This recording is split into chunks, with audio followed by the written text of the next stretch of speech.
Wow, you guys sure liked my first video on this layout, didn't you? As of this recording, that video surpassed 48,000 views, 2,500 likes, and 220 comments in less than a week. I am truly blown away and so thankful for all of the enthusiasm and support, and I hope you stick around for the entire journey of rehabbing this former hobby shop display layout and everything else to come.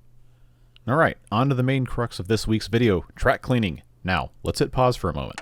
I know there are a lot of different trains of thought about the best and worst methods for cleaning and maintaining track, and I'm not here today to tell you what's best or worst, or to demand that you do anything a certain way. Remember, your railroad, your rules.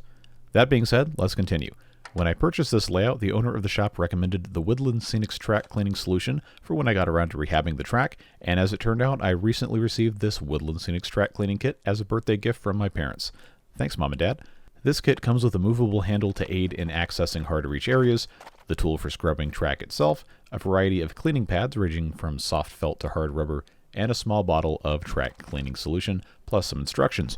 Always read instructions. Or don't, I'm not your dad, but I'm going to read these. Inside, there's some recommended cleaning schedules based on different scenarios. I'm going to classify this as a quote-unquote neglected layout, since it hadn't run in quite a while before I acquired it. Instructions say to use the cleaning pads first for that. Those are the darker felt pads, so let's get those installed on the tool and apply some track cleaning fluid. Now I'll scrub whatever tracks I can reach with just the tool first, and then attach the handle to try and get to the harder to reach spots like the back of the layout.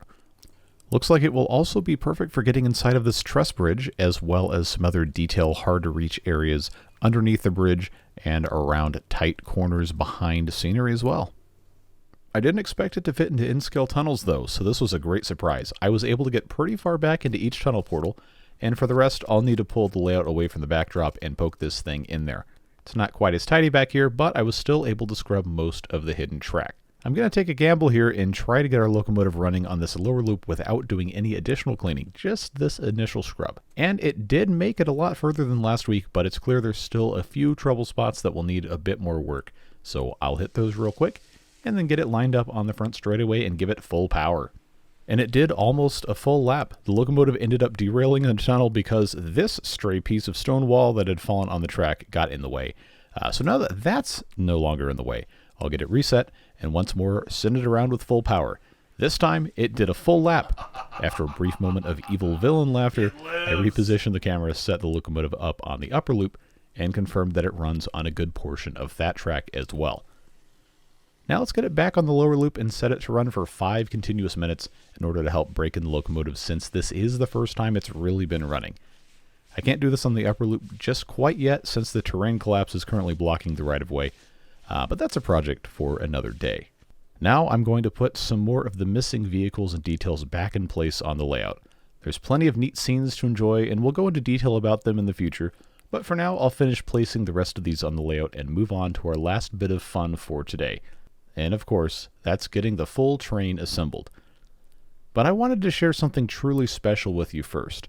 This boxcar is custom painted and lettered for the Stratton and Gillette Railroad. It's the work of a viewer named Kevin Parson, who had given it to the shop owner a while back to run on the layout while it was in the store.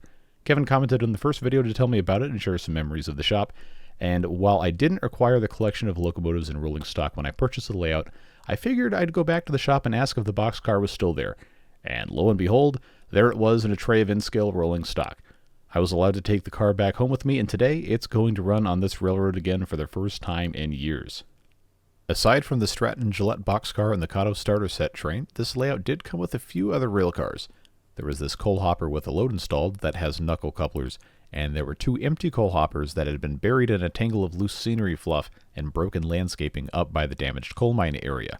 I'm told they were used for static display on a piece of track up there that wasn't powered or connected to the rest of the layout, and these cars also have Rapido-style couplers and thus won't run with our train that has the knuckle-style couplers. So I'm just going to leave all 3 of these here to the side and run this train today with everything you see here. And there you have it, folks. This former display layout is now able to run a train continuously for the first time in who knows how long. The lower loop cleaned up pretty well, but we do still have to do some work to get the upper loop and especially the switching section in working order. So that'll be coming in some future videos. Thanks very much for watching. I'm so excited to get to the rest of this. I hope you'll check back in to see what we can do in the next video. See you next week.